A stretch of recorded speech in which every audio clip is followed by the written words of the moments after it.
Good morning, Denise Dryden. I'm here doing my weekly Sunday morning video, and I had a few glitches because it's snowing outside. I'm on an island. It's in Seattle. This is our once a year snowstorm, and it's Valentine's Day. So we have all sorts of energy going on. And today I want to talk about what does it look like, or have you ever experienced a weaponized empathic, or someone who throws empathic skills at you with such precision, right? And so first and foremost, I want to start with what is an empath. So the empath is the ability to understand experiences and feelings from outside of themselves by somebody else, right? So if you're sitting with another person and they're feeling sad, but they're not talking about it, or they're lost in their thoughts, it might be a very interesting experience for you to be able to kind of tune into, oh, I can feel what they're feeling. They're mulling over something that's making them really sad. Now, this is beyond observation. This is actually, you feel something in your body that they're feeling. You are picking up on their information in their body. So sometimes we feel it, sometimes we see it, sometimes we collect 10, 15 different pieces of data, and it's like, oh, something's going on here. Empaths can feel when something shifts in a room, in a restaurant. You know, a conversation is just going along and then it might turn into an argument. It's almost like, ooh, all of a sudden this room starts to have a different feeling, right? So you feel, you see, you know, and sometimes it's vibrational. And what I want to say is that these are real skills. These are phenomenally important skills that I think each of us have. And as I started with the HSP research on the highly sensitive person, I started working with Elaine Aron's information on how she can prove the data on where we are sensitive and how we interact with certain environments. Is it environment? Is it senses? Is it our emotions? So she does a great job statistically setting that up. But I want to take it further into the work that Shift Network, Bevan Neiman, there's a whole bunch of people who've been working with the empathic skills and saying, you know, like, what if you're an empath? And so let's go a little bit further, which is, what if we're all empaths in different stages of awakening to those skills, right? And those skill sets are pretty amazing because what we do is we read emotions. We read rooms. We're highly observant. We can watch for reactions and patterns. And, you know, it's almost as if you can look around the room and say, you know, it looks exactly the same. And then as soon as something's different, it's like all of your feelers go up and you're like, something's different in this room. And it can cause anxiety. It can cause tremendous reactions internally when we're trying to figure out what shifted, what's going on. And this is part of being an empath, right? It's that we pick up on shifts of energy. We're observant. We have a multidimensional intelligence or series of intelligences that we haven't even accessed yet, right? And over this last new moon, I noticed as I was chit-chatting with some people on my Facebook page, is that we were noticing that our detective skills were way up. And we were all like, something's different. What's going on? And then we started to sort of piece together what a moon void in astrology felt like. And we started to share what we were observing together. And it was a fabulous interchange of information from highly intuitive, empathic women sharing what they're seeing. It was amazing. Okay. So part of the work that I have done over the last 25 years is I work with young adults and adolescents who are in therapeutic programs because they're, you know, usually the identified patient in a family system. They're struggling with school failure, addiction, lots of different things. And what I have found is that sort of led me into the HSP, the empathic work, was that a lot of times these creatives are super intuitive and and they have a hard time in family systems when there are pieces of drama going on continuously, when there's parents hiding, fighting, when one parent is having an affair, when they're going through a divorce, when they're in a school system that the parents want them to go to, but it isn't a fit for them, and they can feel the emotions of the teachers or the other kids. So there's all these different pieces that as I've started to unwind it into, what else is going on? I started to work with this idea of the New Earth kids, the indigos, the crystals, the rainbows, the diamonds, that they have much higher empathic skills than we do. They are born with them. They are wide awake. And that, they're teaching us how to use those. And they can be really nasty, especially in that 14, 15, 16, adolescent age. And we have also probably encouraged or experienced having sort of a nasty emotional person in our life too. And so who kind of picks up on things and then throws them at us. But we're going to get there in just a minute. So hang on, follow this video.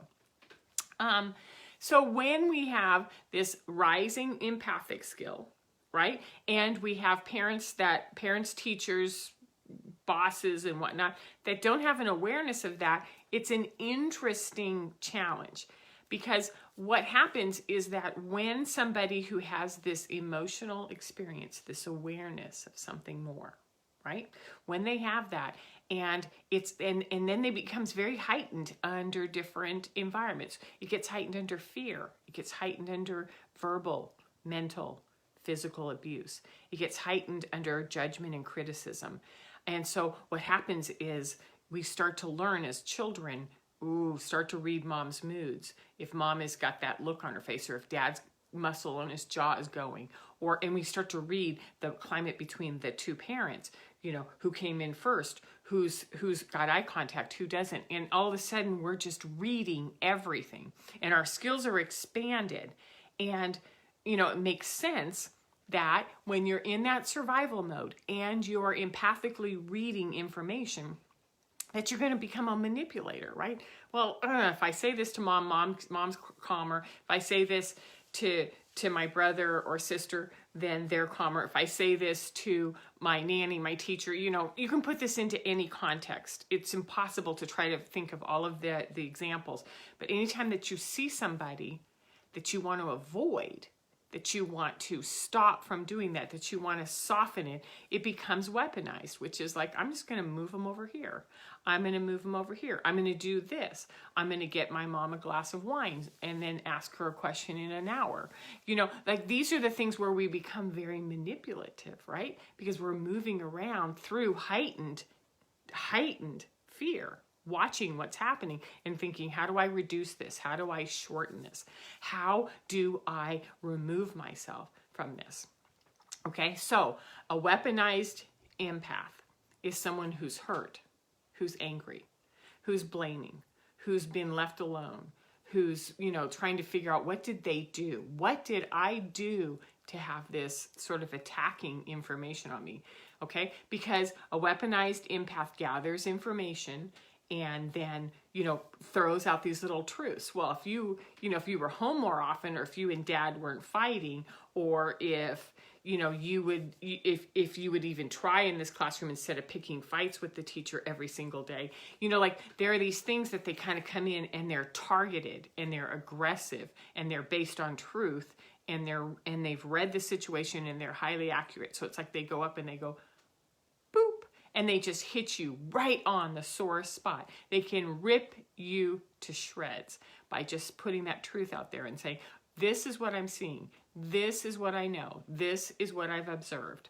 So there's this, it happens when there's emotional turbulence. It happens when the empath needs to protect, and it's very targeted, and it pushes out, and it's about manipulation, and it's about targeted wounds. So when we have a weaponized empath, it's usually because they're reading information and they've got this superpower, but they don't quite know what to do with it, right?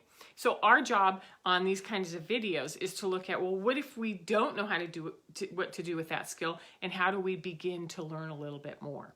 Now, there's another part of weaponized empathic skills that I want to bring up because it's a real issue in our country and our world right now, which is what happens when we have super high empathic skills, the ability to observe, detect, notice patterns, gather information, and read at such a high intelligence level, yet there is a complete absence of emotional responsibility or compassion or empathy. It becomes predatory. It becomes sociopathic. We see this in narcissists. We also see this in that reptilian, draconian, cabalish sort of personality, which is, I can't feel what you're feeling, but I'm going to measure and observe everything that you're doing, and then I'm going to use it to move you around. So what happens when you don't feel anything, when you're not having these pains, these emotional experiences that empaths have, and yet you can still read, right? Then you use those reactions of emotions, of fears, of vibration, and you kind of create this herd mentality, which is what they do in schools with authority. This is what we do in politics right now with fear. This is what we do in our health industry. It's what happens when people in charge are not feeling from a real empathic position, but they're using that information. We have horror films on this. I was watching Sasha Stone, and he did an interview with a couple that could measure both empathic skills and compassion. And over again, when we came up on these really creepy personalities, it was high level of empathic skills weaponized because there was no compassion. Okay, so this is the territory we're navigating through right now. So we know that we are opening up and becoming more empathic. Yes. We know that it is a highly valued skill. Yes. And we also know that it can be used for good or for bad, right? So it's sort of like, use your powers well, right? So what I want to point out first is that it feels like empathic skills are a lot like what happens when we harness fire. This is the Queen and King of Wands on the Osho deck. And what I notice about these guys is that they're warm. They exude compassion. This is what you want to be able to feel, right? And, it is the blending of our emotions. This is the Temperance card of our emotions and our fire of our action. And so it's sort of like, how do we bring our emotions? This is our tips. How do we bring our emotions in line with our hurt and our fires, and we hold them in balance, right? And we hold them in balance. I like this. This is beautiful. And we turn it into compassion and giving. All right? So the first tip is get curious, learn, develop your own empathic skills. Figure out, do I have them? What kind do I have? Who do I talk to? How do I find out what that is, right? And so you become curious and you start to go, now that I've heard this, I want to know what I can learn about being empathic. There's tons of sites. It is all over the place right now, okay? That's the first thing. Get curious and learn. Second is validate and empower at all times yourself, your children, your partner, your friends. When you see something empathic, like, wow, look at you. You are just gathering information right now and you're so good at it. What do you see? Tell me what you see out there. So you empower and you help these skills grow. You help them emerge, right? Number 3, learn what triggers you. Learn where those hot buttons are, those little boops when someone pushes on them. And then we can watch a teenager come in and say something to you and you're like, and of course they're going to go for that because that's exactly what they've been watching me do. So they're going to nail me. They're going to just hit me with that one. So learn your triggers. And there's tons of videos that I've done on how to understand your triggers and what to do with that. Number 4, if you're experiencing judgment, right, then the counteraction to judgment is compassion, right? So if you're being critical, if you're pulling someone apart, if you're experiencing extreme judgment, go into to compassion. Bring your compassion level up, because this is the Libra scales, right? If I'm in judgment, bring in compassion. Number 5, start demonstrating compassion. Get some stones. I've got a carnelian here, which is a red stone of compassion, and it's sort of, oh man, when I hold it, it takes my whole body down into a calmer place, so that you know what you can do, so that you learn how to manage and how to, this is temperance, how to temper this, right? There we go.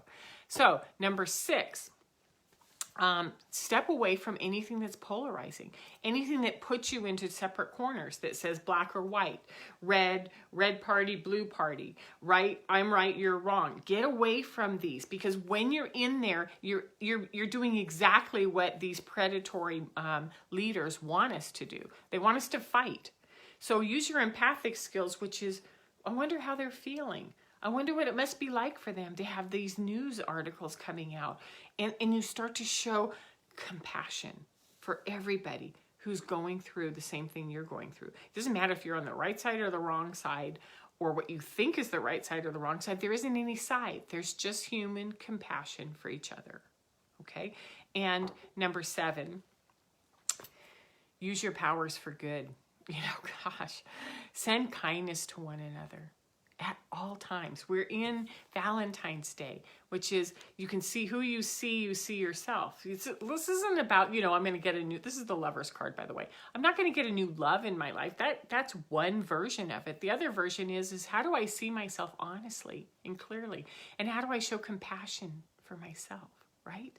And how do I use my empathic powers to love me, to love the people in my world that I love, because everyone around me is a reflection of me, right? So this is just this nice way of looking at empathic skills, compassion, getting away from polarity, and understanding that there has been some weaponization on this, and it's time to stop. So if you want some more guidance on this, you're curious, you can always contact me at DeniseDrydenCoaching.com, and have a wonderful day. Happy Valentine's Day. Bye-bye.